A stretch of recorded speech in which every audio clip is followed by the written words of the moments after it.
محترم جناب سلیم شیخ صاحب USA،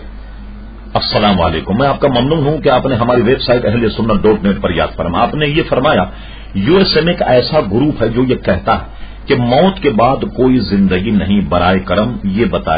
بتائیے کہ میں انہیں کس طرح سمجھاؤں. دیکھیے، زندگی کا نظام برقرار رکھنے کے لیے آپ اس کو یوں سمجھنے کی کوشش کریں کہ آدمی اگر اس کا قائل ہو جائے کہ مجھے موت کے بعد میں کسی کو جواب نہیں دینا، تو وہ اپنے آپ کو شاید آپ سمجھ رہے ہیں کہ وہ ہلکا تصور کرے گا، بلکہ میں کہوں گا کہ زندگی میں ایک بہت بڑا انتشار پیدا ہو جائے. وہ اپنی زندگی میں نہ نظام عدل قائم رکھ سکتا ہے، نہ اچھی بری باتوں کی تمیز کر سکتا ہے، کیونکہ یہ ساری چیزیں آدمی کو جو انسان بناتی ہیں، وہ انسان بنانے میں اس عقیدے کا شامل ہونا ازبت ضروری ہے کہ وہ مرنے کے بعد ایک دربار میں جواب دہ ہے. ایک دربار میں اسے حاضری دینی ہوگی جہاں اس کے ساتھ انصاف ہوگا، جہاں اس کے ساتھ عدل ہوگا. جب آدمی یہ عقیدہ رکھے کہ میں ایک دین کے مطابق زندگی گزار رہا اور مجھے مرنے کے بعد جو ہے وہ ایک دربار میں جواب دینا ہوگا، نفسیاتی طور پر آپ سوچئے کہ وہ آدمی ایک احساس ذمہ داری زیادہ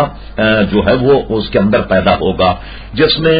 نظام عدل آئے گا. کسی کے ساتھ زیادتی نہیں کرے گا، کسی کو گالی نہیں دے گا، کسی کے ساتھ بدخوئی نہیں کرے گا، کسی کا مال نہیں کھائے گا، کیونکہ اس کو یہ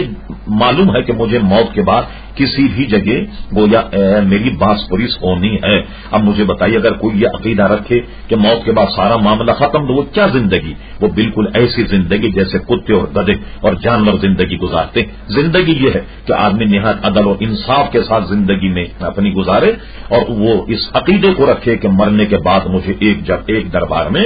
اللہ تبارک و تعالیٰ کو جواب دینا، جیسا کہ قرآن مجید فرقان حمید میں ارشاد فرما گیا، وَلِمَنْ خَافَ مَقَامَ رَبِّهِ جَنَّتَانِ، کہ جو آدمی کل قیامت میں اللہ تعالیٰ کے دربار میں کھڑے ہونے سے ڈر جائے تو اللہ تبارک و تعالیٰ نے اس کے لیے 2 جنتوں کا انتظام رکھا.